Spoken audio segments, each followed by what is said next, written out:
Hello, everybody. Welcome to the Going Analog podcast. This is our second episode. Thank you for listening. If you listened to our first one, we appreciate you coming back. And what the show is about, in case you're new to us, is we have four gamers each bringing his or her own topic to talk about. We talk about whatever we want to talk about in the board gaming industry, whatever excites us, whatever pisses us off. Anything like that, we're going to bring to the table and discuss as a group. So let's go around the table. I am your host, Shu, and I've been running Going Analog for a little while with my friends here. And my topic today will be another game. So last week we talked about my favorite games that I played at Gen Con, but they're all board games. Today I want to talk about another experience that I played at Gen Con, a role-playing game called Kids on Bikes. So I want to talk a little bit about how that went. But let's introduce the other people on the show today. Christina, why don't you introduce yourself and tell us what your topic is? Sure. So this is Christina, and my topic this time, I was thinking about talking about some good two-player games, mostly because Shu and I actually just moved down to Southern California, away from all of our board game friends like Nick and Mike. So we're just basically stuck with each other. So we're going to talk about two-player games. All right. And then next is Nick. What do you have for us? This is Nick. I'm going to talk about Keymaster Games from Athens, Georgia, according to their Twitter profile. I'm just a publisher that's been around the last couple of years, whose games I'm very much into, and you just picked up a couple new ones for me at Gen Con, including Caper and Space Park, which I've enjoyed both of so far. I just feel like their stuff really stands out for reasons which I will talk about in a bit. All right, cool. And then last but not least, we have Mike. Why don't you introduce yourself and tell us your topic? Yeah, hey everybody. This is Mike, and so I figured for our second episode, a good topic to bring to the table would be our favorite gateway games, because I know that we are always trying to bring new people into the hobby, and we each have our own sort of arsenal of things that we bring to the table for newbies. So that's what I thought I'd bring up. All right, and that's an awesome topic. Why don't we start with that one first, Mike? Because especially since we might have new listeners, people who aren't really heavy duty hardcore gamers. So why don't you kick us off? Sure. So I recently got back into the hobby. I think back in high school, I was really into Talisman. And that's what kind of brought me into the hobby, and like playing Magic: The Gathering, of course, back in high school. But then I took a long break, and when I came back to the hobby, I just happened to randomly pick up a copy of Formula D. And so I had no idea what it was. This was before I had even played Settlers of Catan, which a lot of people tend to cite as their gateway game. So I tend to bring out Formula D for players who are new to the hobby, because it's a great place to start, and people might not have even realized that the hobby, or that tabletops could even host like a racing game. I think most people are familiar with roll and move as well as a mechanic. So like just rolling a bunch of dice and moving a car around a track is like really approachable. So I tend to use that as my main go-to. And I think a lot of that builds on like a like living room vocabulary that people have, like from like roll and move is like Monopoly or Sorry, right, or like other stuff where you're just moving around a board. I think for me, I found that a lot of it is in the theme too, like that with Formula D. I think it's like clearly it's like racing a car, and all the mechanics sort of serve that. And one that I like a lot too is King of Tokyo, actually, which has like some fairly complex elements, just like conceptually of like the element of being inside or outside of Tokyo. But generally, it's like, all right, you're big monsters and you're battling and you're rolling dice, which is basically Yahtzee, which I just played Yahtzee yesterday, by the way, for the first time in like 20 years. Pretty fun. So you're basically rolling like Yahtzee dice, but you're attacking each other and you're rolling claws to attack, or you're getting like energy is money, I guess. That one's a little abstract. And then you're buying more powers. And it's like all this stuff that just conceptually makes sense. And I think actually probably makes a lot more sense. Well, first of all, it makes a whole lot more sense than Monopoly, which is like trying to understand like real estate buying when you're a kid. But also things like Catan, which is just a more mundane, like, okay, I guess I'm farming, which is like not a thing not that people have experience with battling monsters, but you probably watched Godzilla. It's not a thing that people do. My Thursday night, Godzilla. I mean, I think we did use that a lot as a gateway game for some folks, like as an easy, quick thing. I remember playing King of Tokyo with a lot of my little cousins, and they're super into it and like yelling at each other. For me, I think a lot of times I'm trying to introduce games to maybe some friends who are really intrigued by aesthetic sort of something that just looks really interesting. And one of the games I've really enjoyed introducing to people would be Takedo. It's just such a beautiful game, and we have the special collector's edition, of course. But even without the special collector's edition, the art is just so clean, and the color scheme is so pleasing to the eye. Just like those really nice pastels, and just very bright. People don't feel too intimidated because you're not cutthroat as you're traveling the road to Takedo. You're not really trying to like kill each other. You're just going to go to the spa and hope to see some monkeys. And it's really great and really interesting mechanic to introduce to people when they feel like, oh, I don't like being too competitive, or I'm scared that I'm just going to lose. But that's not the point of Takedo, and that doesn't have to be the point of every board game we play either. I think, Yeah. Or yeah, go ahead, Shu. Oh, I was just going to say, my pick would be, I know this is your favorite game of all time, Nick, but if I were introducing board games to people for the first time, my two games are actually Lost Cities. Nick's your favorite game of all time, because it's a 2-player sort of rummy-ish game. So it kind of goes along with what, Mike picked a game that's like easy to understand for people who've never played our kind of board games before. It's just roll and move. In it, Nick, you picked Yahtzee. Your game is inspired by Yahtzee. This game is inspired. They should have called King of Tokyo Monster Yahtzee, by the way. Yeah, Monster Yahtzee, and and so Lost Cities is kind of rummy-ish, I guess, or gin rummy-ish. I'm not sure which one to refer to, but really super simple game where you're just building numbers at a higher rate, but then you run this sort of, you're in this stressful situation like, do I give this card to the other player who's also going on these expeditions? And if I give the suit to them, then they could start building up the numbers in that suit. So it's a really fun sort of like, I'm trying to outguess my opponent, but I'm trying to score the most points on my side. And but the other one I want to pick, which I know you would agree with me on, Mike, is a Hanabi, because this is a weird game, weird for most people, right? Because it's so different, but it's so easy to understand in graphs. Is where in Hanabi, the basic idea is you hold your cards. There's 5 different suits, different numbers in each suit, but you hold your cards backwards and you show your cards to everyone else at the table. And then you all work together to play the cards at the right time. So I don't know what I'm holding, but you guys have to give me small hints as to what I'm holding so I know what to play at the right time. So we play the cards at the middle of the table.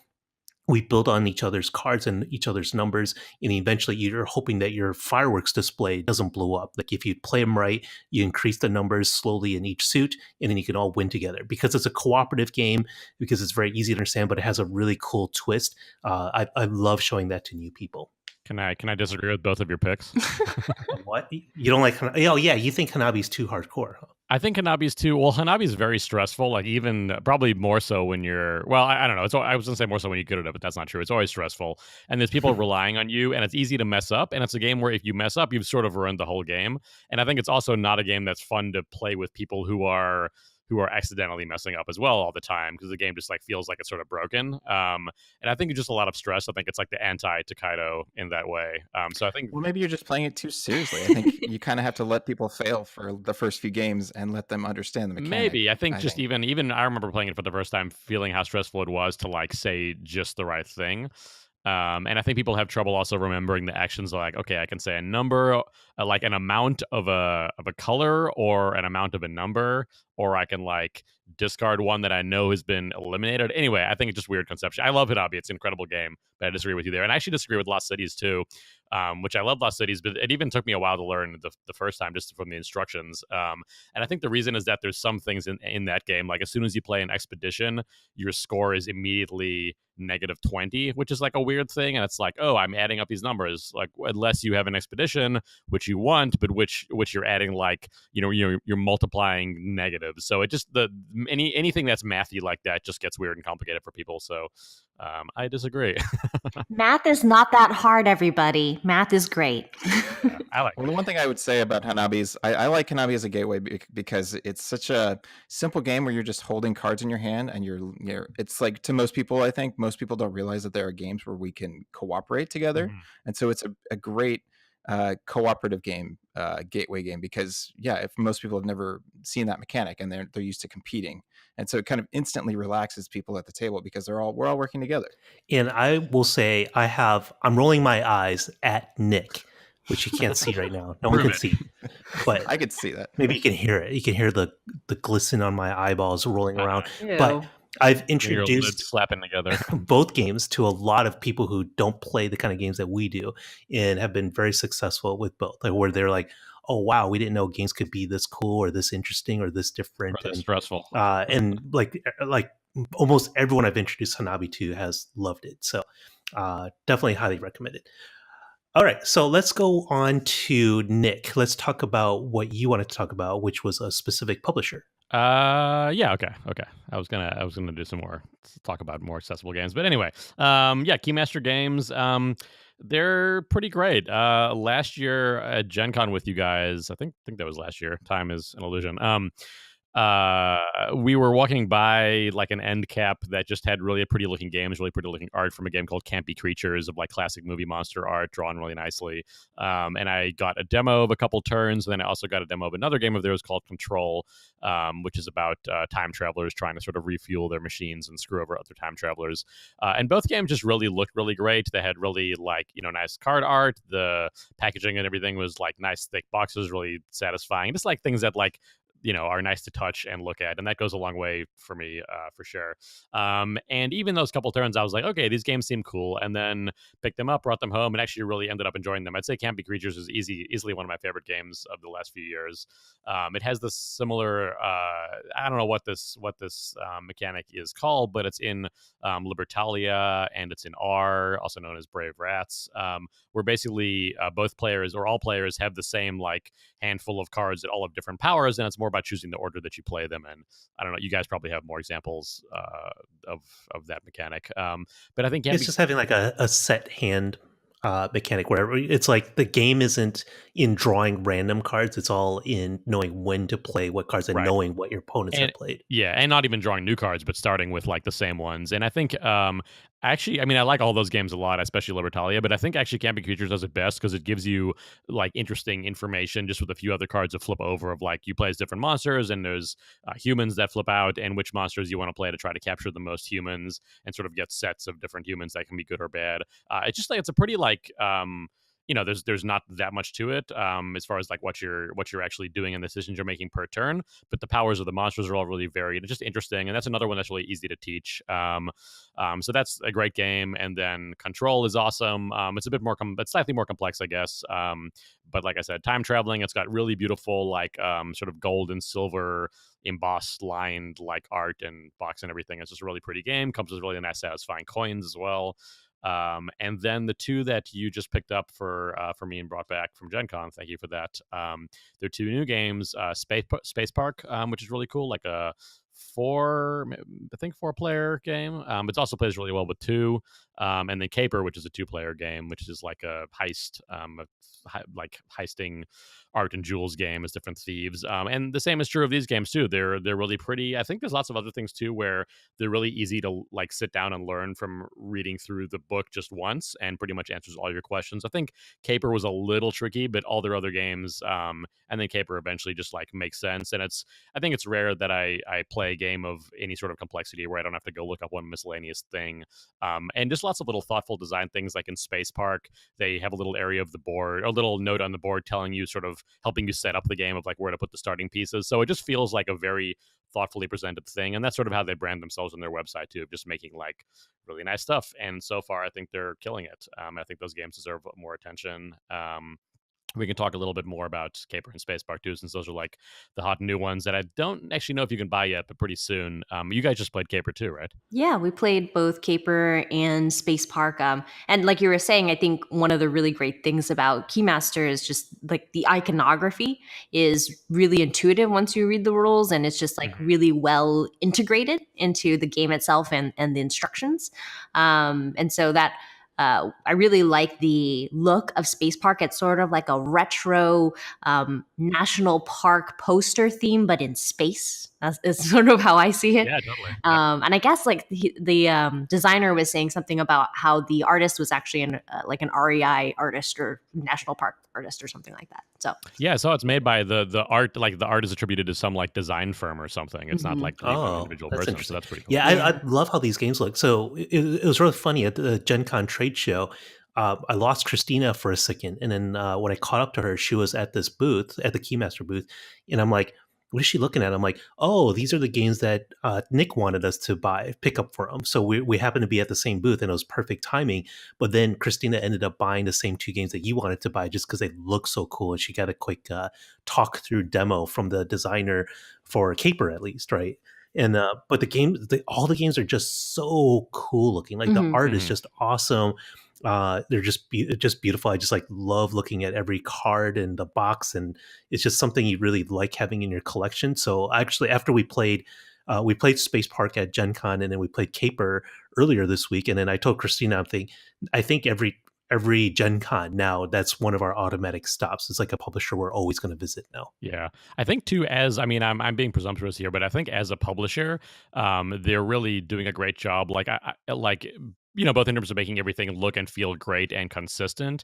And I would guess also that those sort of iconography touches that Christina was talking about, I would like to think that that's something that they're helping sort of like iron out across all the games and make easy to learn and easy to understand from everything. Like it really feels like they have a sort of consistent, like, ease to them in a sense. And that makes me feel like they are, like, I really think about them as a singular publisher versus some other publishers that just sort of put their name on a bunch of games, but it doesn't really mean anything outside of like maybe they do a certain type of game. And Caper actually is interesting because it's apparently like a version of an older game called It's Mine, from the same designer. So I'm being very presumptuous here, but I would guess a similar situation where they took that game and sort of, I don't know, maybe gussied it up and did some new art and everything. Actually, though, I'm looking now, and the art on the original is pretty cool too. But now Nick wants to collect that old game too. Although it's funny because I do. It's funny because I think the one thing people I saw were fussing about a lot on Caper is the colors, I guess, because they call things certain colors in the book that people were like, oh, that's not pink, that's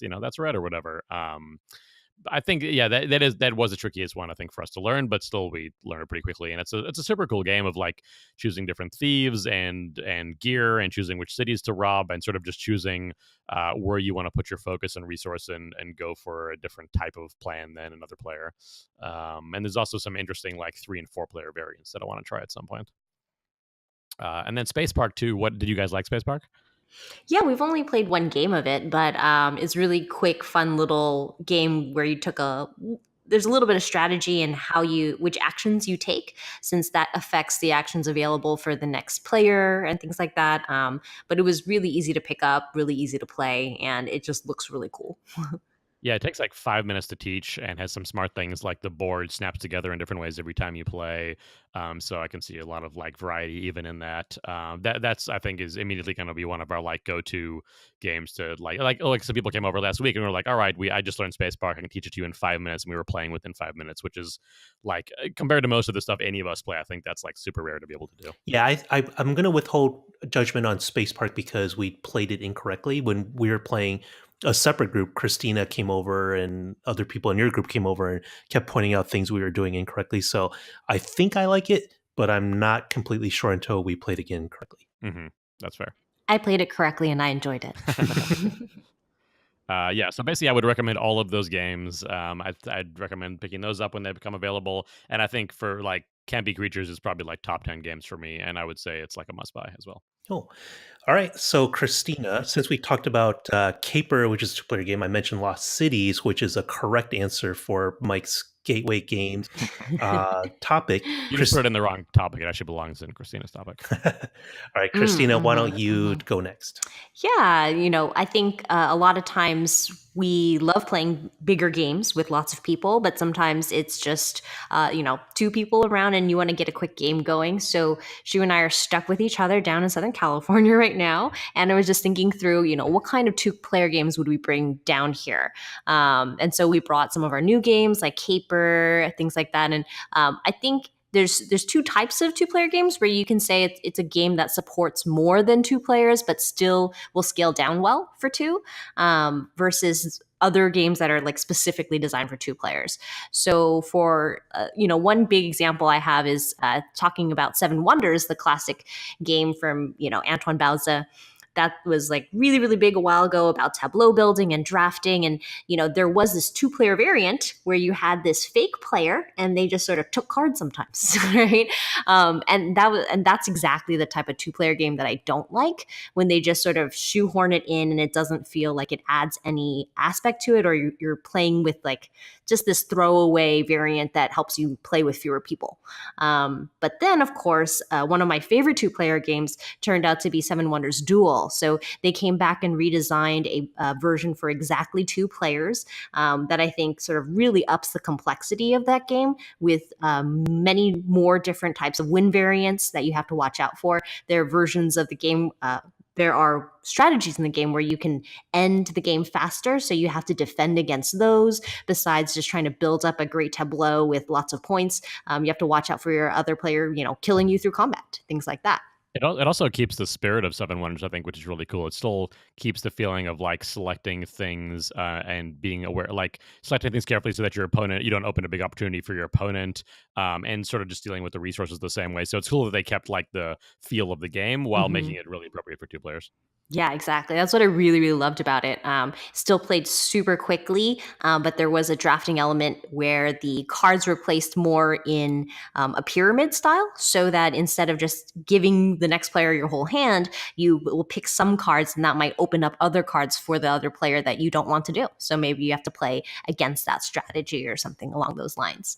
One thing we didn't mention about actually Keeper, now that makes me think about it, is that had an interesting drafting mechanism for 2 players also, where you really do have to pay attention to what cards you're going to hand to the other player to sort of defend against their bandits or thieves or whatever they're playing.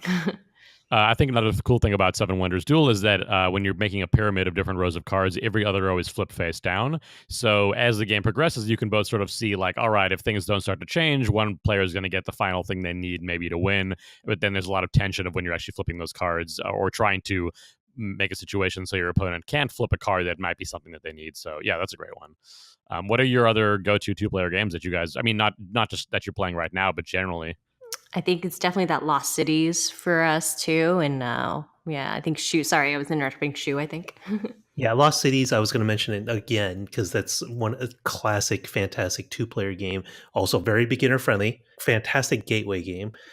Seven Wonders Duel is one of my favorites. Real quick too, sorry, on Lost Cities, I will add too, I think that's a game that just gets better and better when you play the same person over and over. There was a time when I played my old coworker Mike at PlayStation where we played like a couple games per lunch every day for like several months.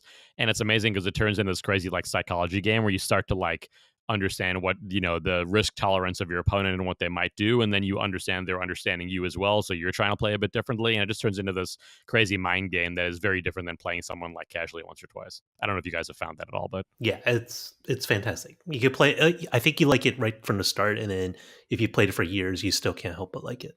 Yeah. Also, I want to throw out there real quick, Jaipur, spelled Jaipur.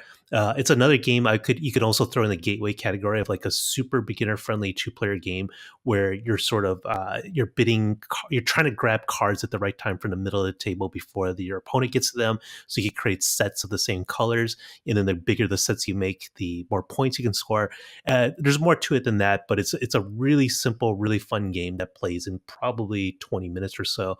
And then I also love another game I show a lot of players if we just want to play quick 2-player games, Onitama, which is sort of like a mini chess / checkers game, which is just a 5x5 grid, I want to say, where you have pieces on one side, you're trying to take on the players on the other side, but what moves are available to all of your players are depending on what 2 cards are currently sitting in front of you. They tell you exactly where you can move to. So it's not like, unlike chess where every piece has a unique set of moves and it gets really hard to try to decipher all the different combinations. Each turn you're like, okay, all my characters could move the way of the boar or the way of the dragon or the way of the snake, and then on the cards will just show you like, okay, they can move forward 1, back 1, sideways 1, whatever it is. So really simple but really awesome strategy. And again, it's like you get kind of like that chess like experience, but much easier to manage, much easier to process in less than a half an hour. And then just got an expansion too. Yeah, it's a little cool monkey figure for that, so I want to check that out. Nice.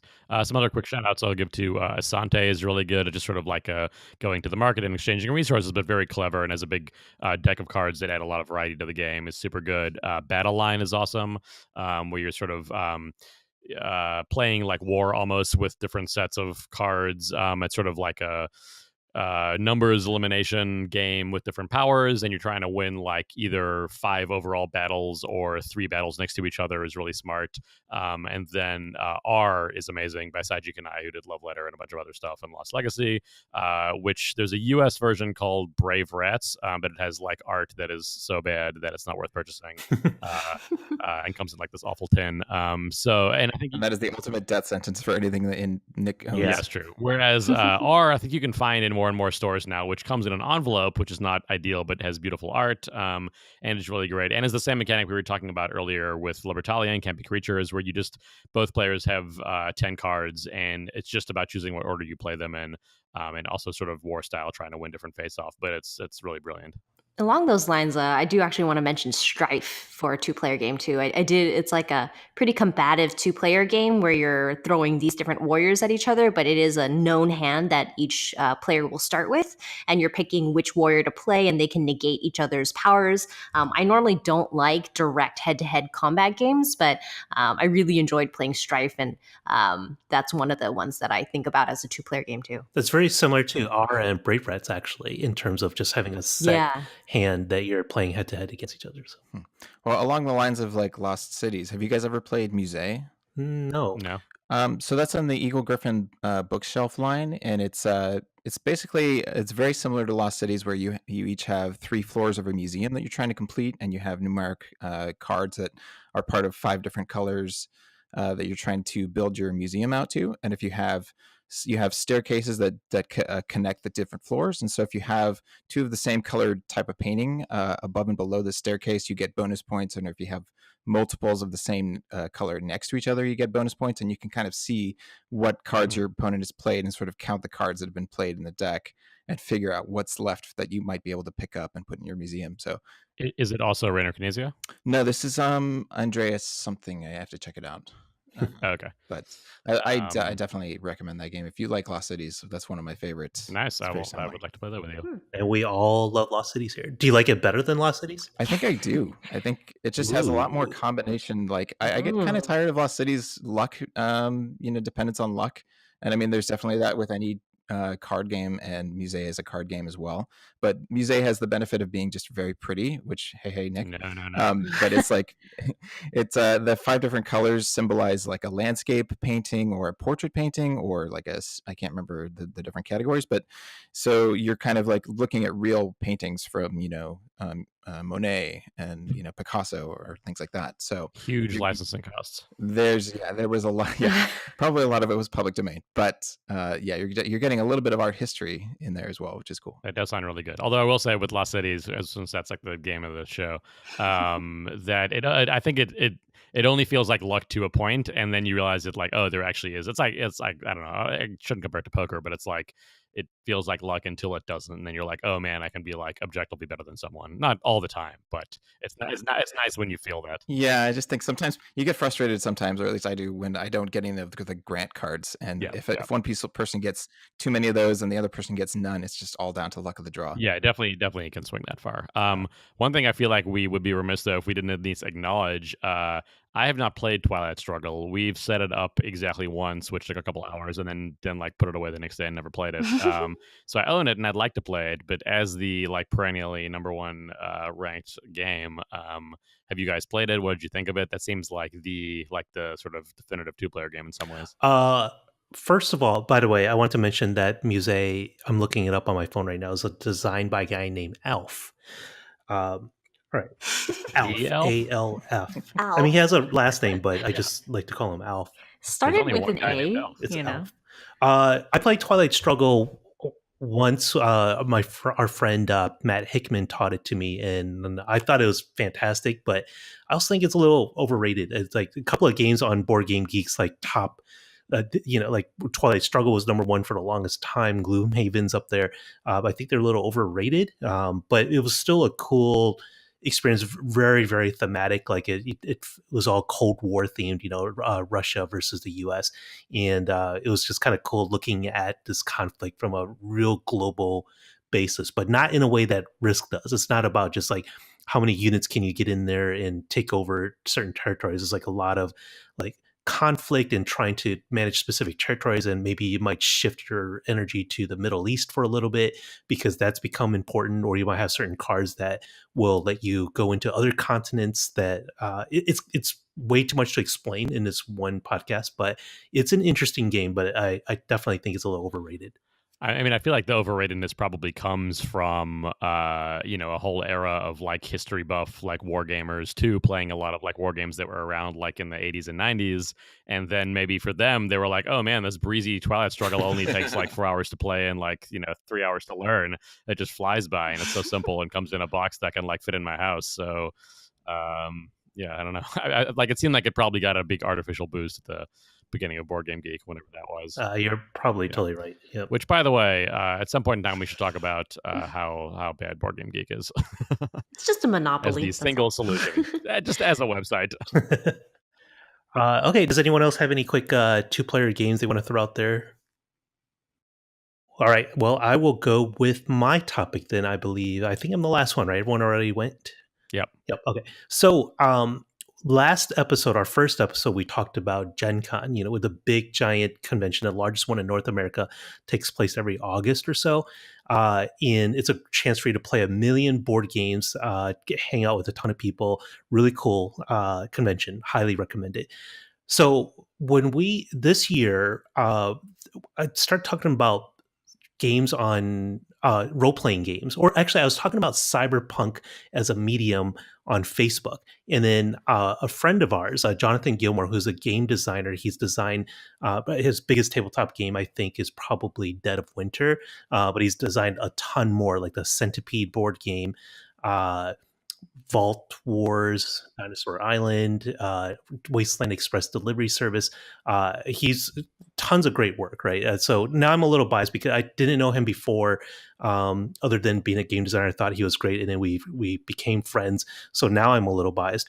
But anyways, he mentioned, he's like, oh, I was like looking for recommendations for cyberpunk stuff, and then he said, yeah, I should play the cyberpunk RPG, and he offered to run us through it. But then that slowly morphed into like, oh, why don't I show you my role-playing game that he designed that was published by Renegade Game Studios called Kids on Bikes. And the theme of this is it's very much like if you imagine E.T., the kids portion of E.T., I guess, like the teenagers, or Strange Days, or Goonies. Wait, what did I say? Strange Days. Strange Days. That's a Ray Fiennes movie with Catherine Bigelow's directing. Yeah, that was a big goof. Yeah, Stranger Things. So it's about. So it's a role-playing game, right? And then, so what we did was first we created our characters. Our group was there. Christina was there. Some of our other friends who went to Gen Con. And so John just spent one night and said, hey, I'm going to run you guys through a campaign. I just want to show you my game. And it was really awesome to have the game designer who created this RPG. I think he's a co-designer, right, Christina? I think so. That sounds about right. That sounds right. Yeah.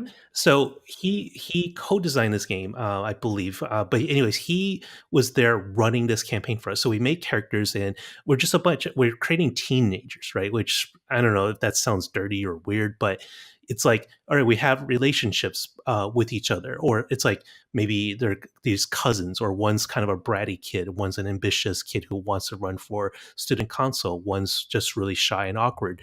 And then he ran us through the story, and the system is really simple, right? There's no graph paper, there's no maps of grids and little miniatures. It's all like him telling a story. In this combat system, or the sort of skills and attribute system, is really, really simple. It's just you have all the different dice that you see in D&D, right? Like the D4, D6, D8, and so on. All those different sided dice. Every player has one of them assigned to one of their attributes. So if you had a D20 assigned to fight, that means you're a really good fighter, but that means you don't have a D20 on another stat. And then whatever your D4 stat is, that means you only have a 4-sided die on, I forget what they were, but maybe like intelligence or something. That means you're a dumb kid. So but the fun part of this, like what I really loved about this game is like it really took you back to being a teenager and how would you act like a teenager as a teenager, right? Because we were all discussing things at school. After school, we're trying to investigate the disappearance of one of our friends, but we're sneaking around yards. We're like, I wasn't even old enough to drive, so one of the other kids had to drive me around, and then like we had to sneak in and look through windows, and then when we heard a noise and we saw adults coming, we were like, get the hell out of there. But then like as a real life normal adult, maybe you might call the police if you saw something unusual. But when you're role playing as a kid, like a 14-year-old kid, you don't want to call the cops, right? You don't know what to do necessarily. So it was a lot of fun. And like just kind of transporting yourself back to this more innocent age where it wasn't about like you're not this invincible fighter or magic user or I don't know, like space adventurer with incredible weaponry and sci-fi tech at his available to him. It's just you're just a kid. You're literally just a kid. No weapons. You're just like you might pick up something along the way. But when we were all adventuring, we went to this abandoned sort of Chuck E. Cheese restaurant. It was scary, because again, we don't have weapons. We don't have backpacks full of gear. Was John doing voices? Not really. No, he did do voices because he there was like an animatronic Chuck E. Cheese type creature that kind of came to life, and it was like Spoilers, it freaked the hell out of us because it was all. Well, this is his. I don't think other people. Well, actually, maybe I did just spoil something.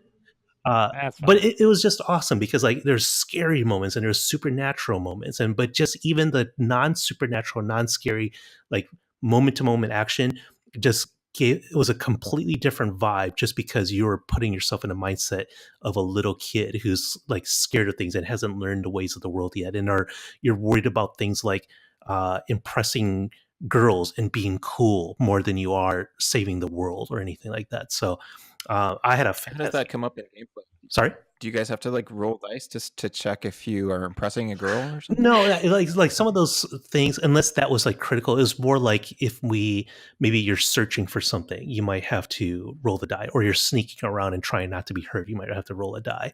And then if you're actually in combat, you will have to roll a die. So there's different skill checks that you have to roll. And if you fail, you could get similar to Dungeons and Dragons 5th edition, where if you fail certain checks, you can earn tokens that will help you that you can spend for rerolls in the future. So it's pretty simple. It's like the book isn't that thick. Is it a supernatural or all like real stuff? It can be. So when we played, it was probably, I would say 70% of the night was not supernatural at all, although we were trying to investigate something that was mysterious that turned out to be supernatural. But of course, it's up to the game master where they want to take the story, and they do come with some stories and some settings for you to play. So we only and so taking your John Gilmore crush out of it and not having the designer DM for you, do you think it would still stand up like as well alone if I were to like buy it and play it with friends? I think it depends on the GM, because every game, I would say the same thing about Dungeons and Dragons or Pathfinder, right? Like I tried running Pathfinder. I played D&D a ton when I was a kid, and then I tried running Pathfinder a few years ago as an adult, and I was terrible at it. And I think like Christina wasn't shy about letting me know because I didn't do the voices, I didn't get into the acting, so I didn't really immerse my players. So a lot of your mileage is going to come from how well your game master runs things. I guess it's probably like a balance of some extent to like the lore of the game, the setup of the mechanics of the game, and then the DM or GM or whatever. So it sounds like those first two pieces are really good in this game, and it probably just your mileage may vary based on who's running the game. Oh, yeah, for sure. I think the way this is built out with sort of this slimmer book and the way that it's arranged with the mechanics, I think they were really trying to emphasize the narrative of the story rather than getting hung up on, okay, you have to skill check this, but we have to deal with all of these different, things that can modify your role or whatever. And obviously Jonathan Gilmour knew what he was doing, but one of the great things that I enjoyed about this, like she was saying, was maybe newer people to RPGs wouldn't know, what's a paladin going to feel at this moment, but everybody's been a teenager at some point. So they know like, oh, if even if I weren't the super cool person in school, I think I know how they would have acted. And that'd be really fun to role play as that for a night, and you can make your own character and have all of these interesting backstories and build out this small town where there's all sorts of mysterious things happening. And everybody's been super into Stranger Things lately. So it really gave me that feel too.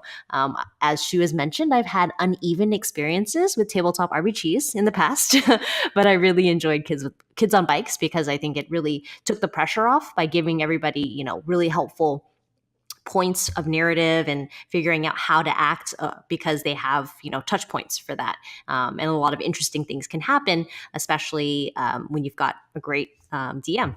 I'm guessing that none of us were the cool kids in school, so I bet it comes pretty easily. I'm wondering what it's like if like a bunch of like cool jocks are like playing this game. For yourself. Yeah. No, I was just about to say I knew exactly how to play a cool kid, but I chose to play an awkward kid who was has a I wonder if a time bunch of with like the super ladies. cool people are playing the game. They're like, man, I'm just having such trouble getting into the head of this like nerd. Like, how does he think? Yeah, it seems like a really hot property, like the idea of like an '80s sort of Goonies meets ET sort of idea has been really become popular lately because of Stranger Things.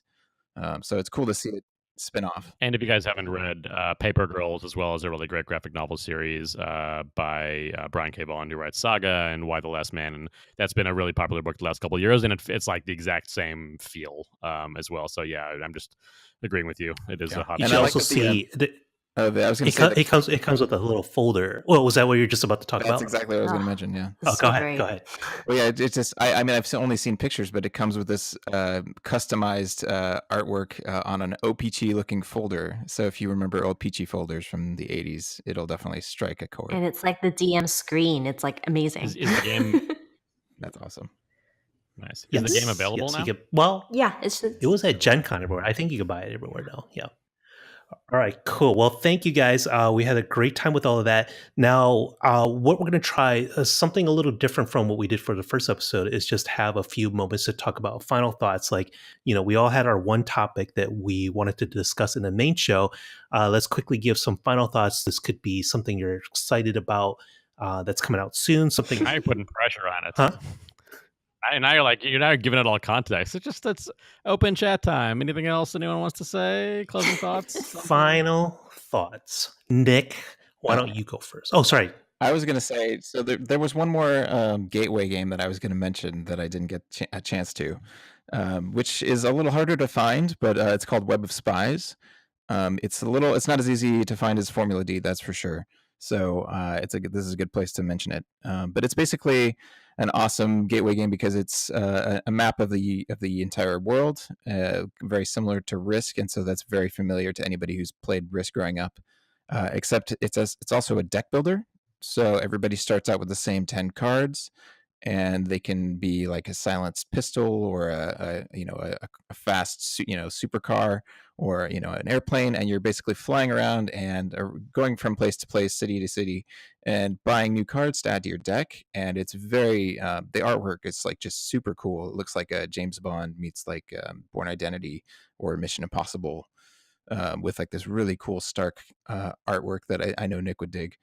Cool. And and you just try to enter the same city as another opponent and start attacking them by shooting them with a sniper rifle, or you could detonate their moving car while it's their turn with a car bomb. And there's all sorts of cool stuff you can do, and it's very lightweight and quick. And if for people who've never played a deck builder, I think it's a perfect entryway. And it's also it's actually out of print right now, but it's coming back to Kickstarter very soon with some new expansions according to the designer. Nice. I feel like we need a future topic that's just spy games, because I feel like there's a lot of them and a lot of good ones. Sure. Yeah. I'm just going to briefly mention and sort of tease a future topic for myself, which is a Kickstarter I got this week called Beasts of Balance, which has been around a while, but they did a Kickstarter and sort of have a new version with a bunch more creatures. And it's basically like a physical, this like plinth, this platform that you stack up animals on, these like really pretty cool, like nice sort of hard plastic animals. And it comes with an app that you sort of have to play in tandem with. So they're still updating the app to fully support everything that arrived in the Kickstarter, which they did a little bit so far, but not not everything works 100% yet. So I'm gonna like save talking about it until that's all fully up and running. But it should be in the next couple of weeks. But I'm enjoying it so far. It's a really cool, unique thing, and I'll give like the full lowdown some point soon. I just want to say, since Lost Cities has been our game of the show, wanted to clarify that the Lost Cities we've been talking about has been the Lost Cities, the card game, the 2-player game, because there is a Lost Cities board game that is not as I know what good. Christina wants to say. And also at Gen Con, we got to play Lost Cities Rivals, which is a new version that does play up to 4 players, and it's more of an auction mechanism rather than building up a rummy sort of hand sort of situation. Which is also apparently based on a different Reigner Knizia game with a different name that just got like tweaked and turned into a new Lost Cities game. Yeah, I mean, we enjoyed our play, but I do have to basically go on a mini rant that the coloring and the design of the cards was just horrendous. They changed the look so that you can't tell the suits nearly as well until you actually look at this tiny little icon at the bottom of the card that you're going to cover up generally. It was just so easy to make small little playing mistakes just because you couldn't tell from the card which suit it was. So I was really sad about that. And if they redesign it, I would totally buy it. But right now, I would say stay away from that. Totally agree. I would have gotten it right away because I love the gameplay, but that art and the design was terrible. Yeah, I can vouch for the board game, though. That board game is quite fun. Do you like it better than a 2-player game, the card game? No, I think the 2-player game is where it's at, but definitely if you have younger kids, like the board game, and you have 4 players, it's definitely a great, fun way to spend 45 minutes to an hour. And my final thought would just be, I think I want to talk about Everdell. Christina and I just played this because we saw it at Gen Con. Our friend bought a copy of the collector's edition, our friend Joe. And I'm like, oh yeah, I remember this game was on Kickstarter. And then so we went to go check it out and get a demo. Joe bought it like just sight unseen based on the box, I think. But we went to get a quick look at it and we're like, this game looks fantastic. So it's the game is about it's a worker placement game, meaning you have little characters like maybe you're a team of porcupines or a team of turtles, Squirrels. Yeah, and you put your pieces on the board, and wherever you place them is what you're activating. I might say you get 2 berries, or you get to draw some cards, or you get to, and then you use those things to buy cards that you put into your city, and you build out a city at the same time. Now the gameplay does its own thing. It does have some unique elements that you haven't seen before. We thought that was good. And it's a solid game. We played 2 nights in a row. We really enjoyed it. There's all these cool combinations that you could work out to score points, and you get really into how you're building a city and what cards you're trying to acquire. So it gets really thoughtful. But the main draw is it's this gorgeous, gorgeous game where, like, the pieces, for example, and I'm talking about the collector's edition, right? So the coins are metal. The little squirrels look like little squirrels. The berry tokens are actually small, pink, rubbery pieces that you could squeeze. Snozberries taste like snozberries. It's just a gorgeous looking game. The artwork is fantastic. And you build this little 3D tree that you put cards on top of and pieces on top of. I wrote on social media, I'm like, it's to the point where it's almost overproduced because they didn't need a lot of this stuff. And it actually is too much to put out and put away each time. But it's still, it's if you strip away all the gorgeousness around this game, it's pretty solid. It's a lot of fun, but definitely with the artwork, with the design, with all the pieces, it takes it up a notch. It makes it a very enjoyable experience and something that's really fun to look at. So if you want a good show-off game, check out Everdell. Cool. All right. Anyone else have any final things they want to throw out there this week? I think we should come back to overproduced games at some point because I'd like to dip into Container, which I have and I love. No, that's pretty good. Oh, yeah. Make a mental note of that, and maybe that could be an excellent topic for a future episode. Sounds good. Well, okay. Thank you, everybody, for listening. And again, we want your feedback. We want to know what you like and don't like about the show. We also want, if you have some ideas for future topics for one of us to discuss, we'd love to hear it. So contact us on social media. You can find us on Going Analog Show on Twitter or Facebook, or you can also write to us at letters@goinganalogshow.com. I don't like emails, but Nick made me create this email address for you guys. So we'd love to hear from you. No, I don't. My inbox is full. I don't need more. Made you create an email address because you need to put a thing for iTunes for people to actually respond or to contact you. So Fine. All right. But yeah, we would love to hear back. And then if we get some good topics or we get some good suggestions or maybe even cool letters or notes from you guys, we might read some of them on a future episode of our Going Analog podcast. So thank you in advance for your participation on that. And thank you, Nick, Christina, and Mike for coming on today and helping us work out all the audio stuff needed to get this show going. But hopefully we're on a good track now and we're going to have our episodes coming out more regularly. And that's it. So thank you guys all for coming, and we'll talk to you next time.